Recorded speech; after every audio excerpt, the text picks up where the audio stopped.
warahmatullahi wabarakatuh. Selamat berjumpa lagi dengan saya Indi selaku moderator pada mata kuliah Ekonomi dan Perdagangan Internasional dan selamat menyaksikan untuk video pembelajaran tatap muka kuliah 3. Bagi mahasiswa untuk pertanyaan ini kita akan membahas tentang konsep ekonomi dua sektor, lalu konsep relatif price dan juga perdagangan internasional serta distribusi pendapatan.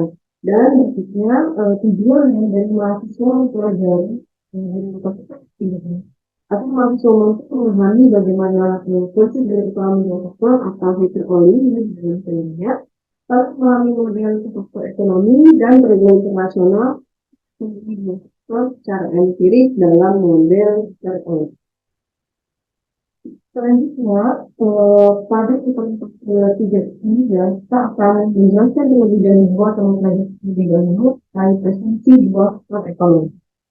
Asumsi yang ada pada dua model faktor ekonomi ini yaitu perekonomian dapat menghasilkan dua barang seperti kain dan makanan atau mungkin bisa makanan dan minuman. Kemudian dalam sisi perekonomian memproduksi barang tersebut dibutuhkan dua input yaitu tenaga kerja dan juga source. Kalau di sini source-nya adalah tanah ya. Kita juga bisa ganti source-nya mungkin bisa gedung ya, bisa juga sistemnya sumber daya alam lainnya gitu. Tapi yang dicontohkan di sini atau pada teori menjelaskan tentang bagaimana labor dan juga capital dalam bentuknya adalah land dapat menghasilkan dua jenis barang yaitu kain dan makanan tersebut. Lalu berikutnya faktor yang mempengaruhi bagaimana terjadinya model dua faktor yang dalam perekonomian ini. Di sini bisa teman-teman lihat bagaimana grafik ya antara weight atau renta rasio ya. Lalu di sini ada length dan juga labor ya atau rasio dari tenaga kerja ya dan juga jenis tanah atau mungkin sumber daya alam yang tersedia. Nah, faktor intensitasnya ya, jadi dalam dua kasus atau mungkin dua barang tadi makanan dan juga pakaian ya, dua faktor produksi tersebut yang akan lebih intensif untuk digunakan dalam menghasilkan sesuatu. Nah, ketika diberikannya upah maupun biaya pinjaman, rasio land labor ratio used in the factor of course is greater than the use in the production of cloth. Misalnya di sini ya jauh lebih besar dari pemberian upah ya, rasio pemberian upah dari penggunaan lahan, lalu lahan pekerja ya menggunakan fungsi produksi dari besarnya food ya dari makanan yang jauh lebih besar daripada penggunaan produksi pakaian tadi, maka menurutnya dapat dibentuk seperti itu lebih besar daripada itu. Contohnya, ketika masukkan ke dalam itu, ya, contoh kecil ketika satu perusahaan makanan ya menggunakan 80 pekerja dan 200 eklis ya. Dan kemudian untuk pekerja pada perusahaan pakaian itu menggunakan 20 pekerja dan 20.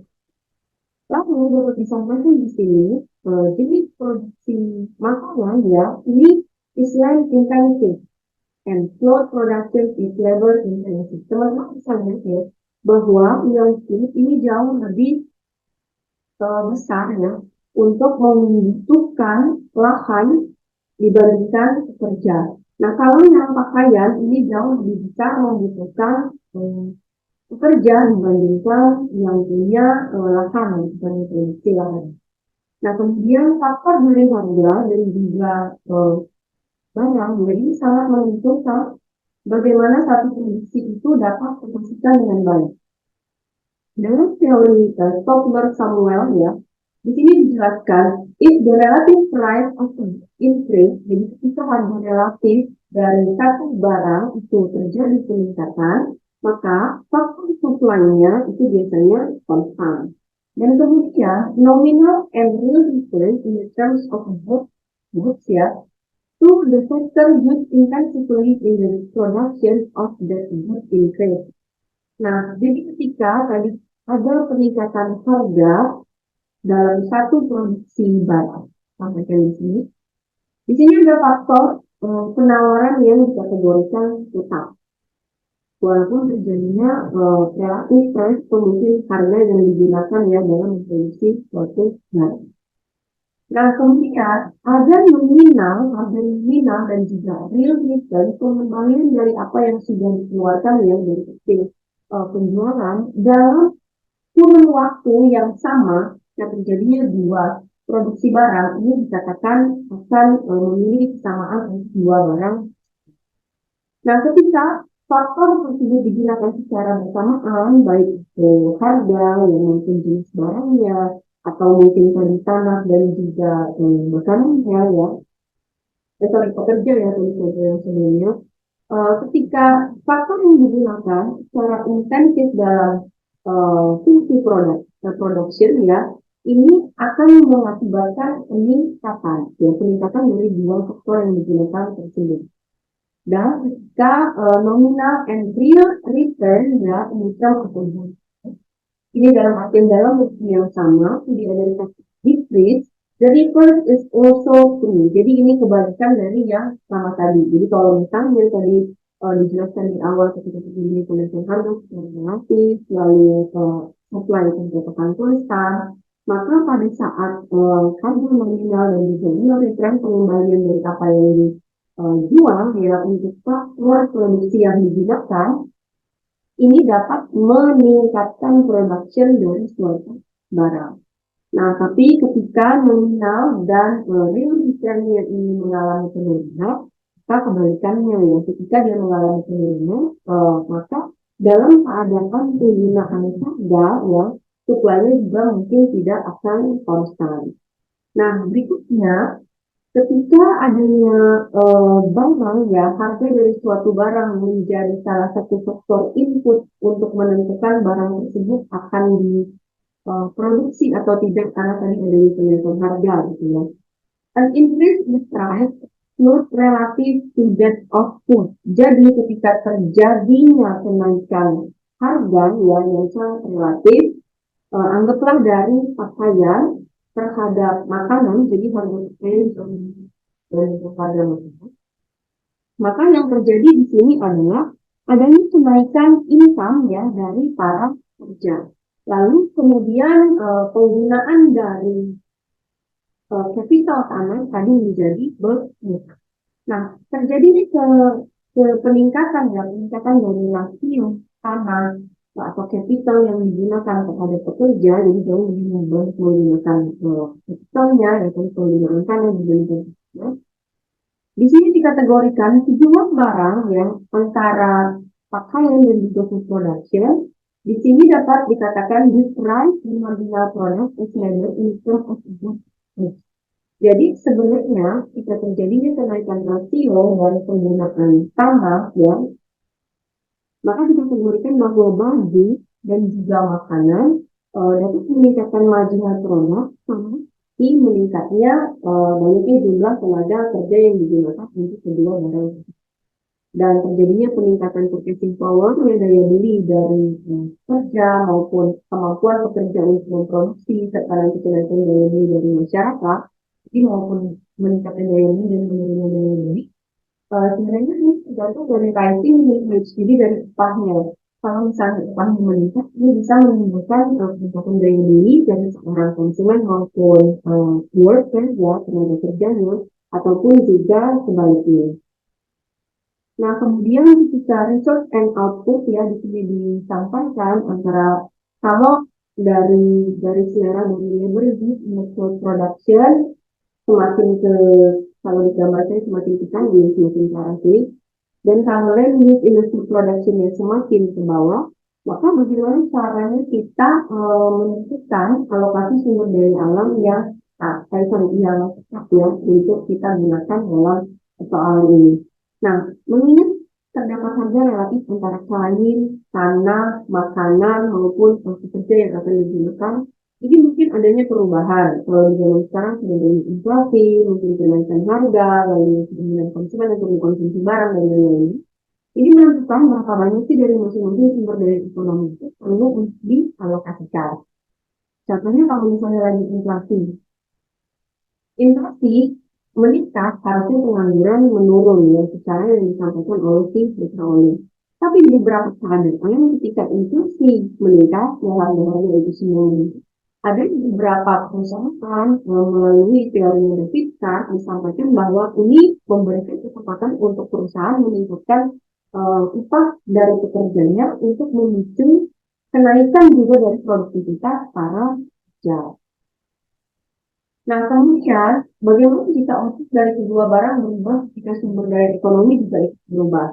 Jadi, apa yang dibutuhkan dari kedua barang, dari contohnya pakaian dan juga makanan ya, jika sumber daya ekonominya misalnya terjadi penurunan dari faktor production. Jadi, misalnya tanah nggak mampu tersedia dengan baik karena mungkin kualitas tanahnya sudah menurun gitu ya, atau makanan nggak mampu tersedia supply-nya dengan baik. Maka menurut si teorem ya, jika faktor produksi P atau L terjadi peningkatan salah satunya atau mungkin keduanya, maka penawaran barang yang menggunakan faktor ini meningkat. Jadi adanya kenaikan harga dari salah satu faktor saja P maupun L, maka dapat meningkatkan harga barang secara intensif dan penawaran akan barang lain mengalami penurunan. Untuk kualitas harga tertentu baiknya. Tentunya mungkin di sini dikategorikan seperti paribus ya. Nah, kemudian kalau kita lihat adanya grafik ya dari output. Dan di sini output outflow. Di sini disampaikan bahwa slope dari Q2S dan juga Q1S yang mau lebih tinggi yang Q2S. Dijelaskan bahwa peningkatan dari supply of land yang di sini dikategorikan land dapat mengakibatkan bias expansion ya. Jadi ada keadaan bias of production possibility toward food, cloth, and production. Jadi kalau ada peningkatan penawaran, ini sebenarnya bukan berarti untuk cara perusahaan meningkatkan pemasukannya, income-nya. Sebenarnya ini mengarah kepada keadaan yang baik, keadaan yang baik karena dia uncertainty. Ketika expansion of production possibility, kemungkinan untuk kurva produksinya maka akan melihat bagaimana cara barang lainnya juga memproduksi. Contohnya di sini adalah food. Nah, ketika banyak of increase ya atau mungkin dia decrease, hal-hal yang tadi kita kategorikan di dalam error ya. Research on production possibility is the key to understanding how difference in research give rise to international trade. Nah, ini biasanya membuka jalan untuk perdagangan internasional karena misalnya harga di dalam negeri terlalu tinggi, kita akan mencari dari negara luar yang jauh. Economics will tend to be relatively of production goods that are intensive in factor with which the country is relative will involvement. Jadi ada beberapa faktor ekonomi yang mungkin akan mengarahkan di sini faktor-faktor relatif yang secara efektif dan juga efisien untuk memproduksi suatu barang pengalihan dari memproduksi barang yang ada di dalam negeri.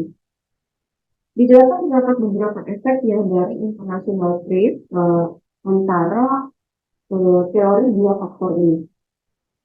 Jadi asumsi yang timbul pertama dari Hacker-Owen model jenis negara, kemudian menjadi negara yang asli sebagai negara ekspor, lalu ada negara storage, that have same stage dan teknologi memiliki kesamaan ya dalam jenis kapital, memiliki kesamaan dalam jenis tenaga kerja, tapi di sini dijelaskan adanya different result bahwa yang negara asal di sini has a higher ratio of labor to land the storage gap. Apa yang terjadi di sini yang terjadi adalah each country has different production structure of a two factor economy. Artinya kalau misalnya ada saat yang relatif ya pada saat harga yang meningkat atau mungkin perubahan pattern dari jenisnya perdagangan internasional, ada faktor abundance yang bisa terjadi dalam suatu kebijakan perekonomian. Contohnya di sini home country, di mana labor abundance. Compare to foreign country, mana yang lebih murah? Apakah kerja untuk dalam negeri atau mungkin tetap yang bisa mensupport if that something issue kamu trader kamu point kita label info dan data foreign. Jadi harapannya di sini yang tanah ya tempat dia memproduksi upahnya itu jauh lebih murah dibandingkan menggunakan yang foreign. Ada sampelnya tadi dari Amerika menggunakan 80 worker lalu ada 200 million area ya. Sebaliknya ada Britain dengan 20 miliar worker, jadi Britain jauh lebih rendah untuk meningkat. Kan mereka Britain tidak mampu jauh lebih baik untuk menggunakan labor dibandingkan. Itu bisa disampaikan bahwa ethics of international trade between faktor ekonomi dijelaskan ketika harga itu relatif price of goods, anggaplah itu untuk harga yang baik itu karena tadi dicontohkan ya ini disebut relatif quality of goods. Jadi bagaimana membandingkan harga dengan jenis quality barang yang akan diproduksi. Nah, disampaikan tadi karena masih contohnya trade internasional, jadi ada dua negara yang home yang negara yang mau membeli mungkin dari foreign trade. Di sini disampaikan bahwa the relative price confirm.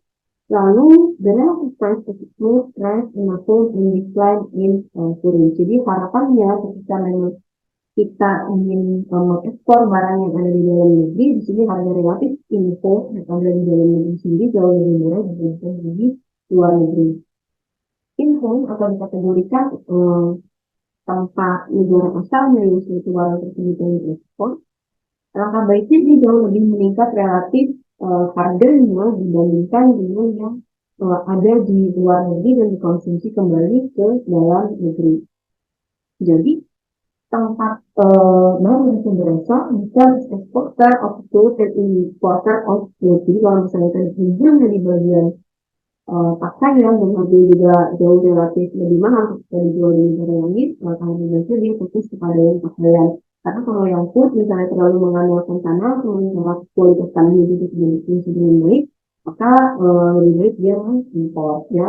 Nah, Hacker Olympiaran di sini menjelaskan bahwa country may export the commodity which use intensively its abundant factor and import the commodity which use intensively the scarce factor. Jadi beberapa sistem perkelataan itu yang menyebabkan untuk suatu negara mengimpor ya, tapi kalau misalnya kita mampu tadi beberapa faktor yang kita miliki seperti harga yang jauh lebih rendah, yang produksi yang jauh lebih murah, maka ada kesempatan untuk melakukan ekspor. Karena ini hampir sama seperti yang disampaikan di teori sebelumnya, dan dua pertemuan sebelumnya, di mana ada teori komparatif absolut dan juga bukti lagi adalah teori komparatif yang keunggulannya terhadap barang spesialis.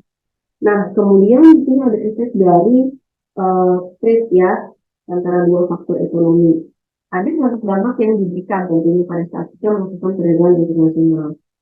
Convergence of relative price membandingkan dulu harganya. Lalu tadi dilihat apakah memang negara yang bisa memproduksi barang memang harganya jauh lebih valuable dan jauh lebih meningkatkan keuntungan ketika memang kita menjual keluar. Nah, untuk negara yang sulit, alangkah baiknya memang ketika kita mau membeli barang sudah dipastikan dulu membeli barang jauh lebih murah dan lebih murah dibanding kita bisa memproduksi. Atau mungkin ada time ya atau kurun waktu yang membatasi kita tidak mampu untuk memproduksi barang tersebut. Lalu berikutnya di sini efek ya, efek dari international trade. International trade labor would earn less in a home than the foreign, and then earn more. Jadi harapannya beberapa faktor-faktor yang bisa disampaikan ketika memang melakukan perdagangan internasional. Anggaplah suatu tenaga kerja dipertimbangkan untuk dipekerjakan dalam suatu perusahaan, apakah memang dari segi upah dan kemampuannya memang lebih baik menggunakan di dalam negeri, dan ketika menggunakan dari luar negeri, apakah kapabilitasnya juga bisa disamakan ya dengan yang ada di dalam negeri. Nah, kemudian di sini terdapat implikasi ya ketika kita melakukan perdagangan internasional, pasti kan isi dari perdagangan internasional menjadi faktor tersebut. Apa sih yang bisa memberikan dampaknya? Yang pertama, coba yang antisipasi terlebih dahulu, pasti kenapa harus melakukan impor. Dan misalnya di sini dicontohin kasusnya karena memang tingginya tingkat upah di suatu negara, beberapa jenis pekerjaan yang manajer, engineering, teknikal yang memang menyebabkan US dan Jerman dan Korea dan Meksiko ini akhirnya memilih untuk mempekerjakan tenaga kerja dari negara lainnya karena penghasilan itu yang lebih tinggi. Lalu di sini diberikan contoh beberapa negara-negara yang memang our compensation of a product maker ya, jadi bagaimana pekerja ketika melakukan satu pekerjaan dan di sini diberikan kompensasi kita seperti waktu lembur dan insentif. Yang paling tinggi adalah US, nomor 2 Jerman, Jepang, dan di sini yang paling kecil adalah Tiongkok. Lalu komposisi dari development country untuk ekspor ya, untuk tahun range-nya pada tahun 1993 sampai 1995 ya di sini memang sampai dengan sekarang manufaktur ya yang jauh lebih besar kalau sebelumnya yang paling besar adalah nah, faktor-faktor apa saja yang menyebabkan equalization yang terjadi pada kedua negara ini misalnya produk-produk dari jenis sorry, maksudnya adalah spesialisasi produk ya dari jenis-jenis negara menjadikan penentu bagaimana mereka melakukan ekspor kepada negara lain, lalu adanya country acquisition teknologi, beberapa negara yang memiliki teknologi yang sama bisa melakukan ekspor atau sharing teknologi, lalu adanya price tersebut yang memang baik dilakukan yang ekspor yang jadi memberikan keuntungan dan memberikan faktor lainnya. Nah ini adalah tokohnya ya dari teori HO atau Peter O'Neill ya bahwa teori quantitative comparative percentage menjelaskan bahwa perdagangan internasional dapat terjadi karena adanya perbedaan independen spesialisasi. Lalu kalau HO sendiri menyatakan bahwa penyebab terjadinya perbedaan intensitas spesialisasi itu bisa terjadi karena adanya jumlah atau proporsi faktor produksi yang dimiliki. Endowment faktor adalah faktor bawaan yang ada di dalam suatu negara memang tidak dimiliki biasa dengan negara-negara lainnya dan dia untuk mengembangkan faktor produksi tersebut dan kemudian memberikan income yang lebih baik atau mungkin keuntungan yang disebutnya proporsional faktor teori. Lalu menjelaskan lagi dari faktor teori sekuan yang memiliki kuantitas. Nah kemudian ya ya